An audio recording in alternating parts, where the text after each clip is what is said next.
অহংকার করে না, অতি ভাবসাব দেখায় না, সন্ত্রাস চাঁদাবাজি টেন্ডারবাজি করে না, অন্যের উপর অত্যাচার জুলুম করে না, উশৃঙ্খলা করে না, মানুষকে অবজ্ঞা করে না, বরং নম্রভাবে ভদ্রভাবে নিরহংকারী হয়ে বিনয়ী হয়ে জমিনের মধ্যে চলাফেরা করে যারা রহমানের বান্দা হচ্ছে তারা।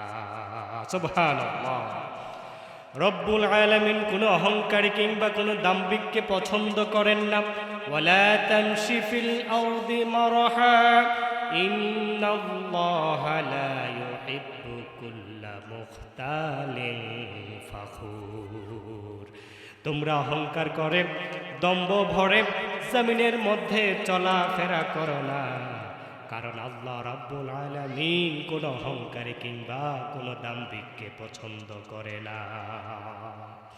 অহংকার হচ্ছে আল্লাহর চাদর। যে ব্যক্তি আল্লাহর চাদর নিয়ে টানা হেঁচড়া করে তাকে আল্লাহ রাব্বুল আলামিন এই দুনিয়াতে লাঞ্ছিত বঞ্চিত করেন। আর বিনয়, নিরহংকারিতা, নম্রতা, ভদ্রতা হচ্ছে রহমানের বান্দাদের গুণ। যে ব্যক্তি বিনয়ী হয়, নম্র হয়, ভদ্র হয়, আল্লাহ তাআলা তার মর্যাদাকে বহু গুণে বাড়ায় দেন। পড়েন সুবহানাল্লাহ। এটা হচ্ছে সুন্নাতুল্লাহি ফিল আরদ, এই জমিনের মধ্যে আল্লাহর নিয়ম। ওয়ামা তাওয়াদা আহাদুন লিল্লাহি ইল্লা রাফাআহুল্লাহ।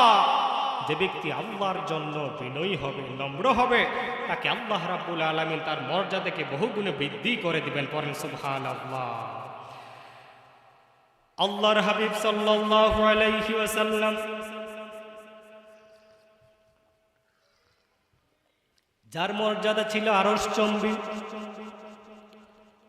যিনি ছিলেন নবীদেরও নবী, যিনি হা বললে উম্মতের জন্য হালাল, যিনি না বললে উম্মতের জন্য হারাম, যিনি চাঁদের দিকে আঙ্গুল ঘুরালে চাঁদ দ্বিখণ্ডিত হয়ে যায়, যিনি জামিন থেকে পা উঁচু করলে মেরাজে চলে যায়, এমন নবী আল্লাহর কাছে দোয়া করতেন, আল্লাহুম্মা জাআলনি শাকুরা ওয়াজআলনি সাবুরা ওয়াজআলনি ফি আইনি সগীরা ওয়া ফি আয়ুনিন নাসি কাবীরা।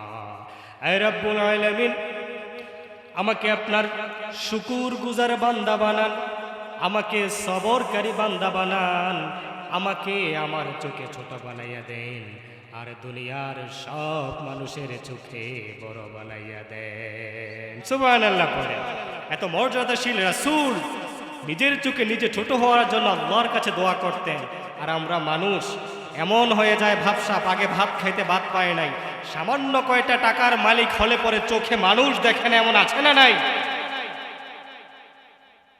শরীরে যদি একটু শক্তি আসে, শক্তির গরমে মুরব্বীদের সাথে এমনভাবে কথা বলে, রাস্তাঘাটে গান লাগে, এমনভাবে চলাফেরা করে, মনে হয় যেন পুরো রাস্তাটা তার বাপের। বলেন ঠিক কিনা?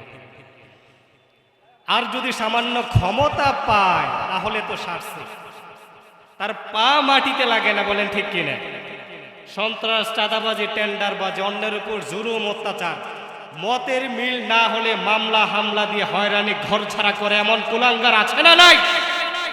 জেনে রাখো, তোমার চেয়ে বহুত ক্ষমতাধরের এই পৃথিবীতে ছিল, যারা আল্লাহর দেয়া নেয়ামত ক্ষমতা পেয়ে অহংকার করেছিল, দাম্ভিকতা করেছিল, মানুষের উপর অত্যাচার করেছিল, শেষ পর্যন্ত ইতিহাসের নিকৃষ্টতম পরিণতি তাদের হয়েছিল। বলেন ঠিক কিনা?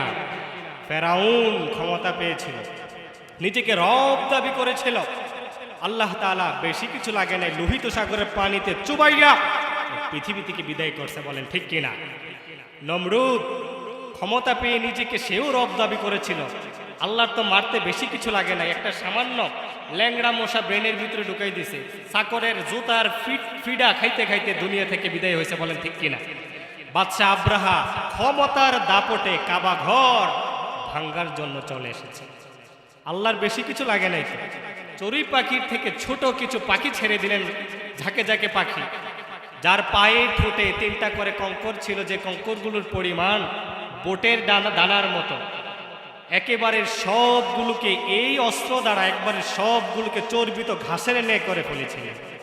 সেই আল্লাহ এখনো আছে না নাই?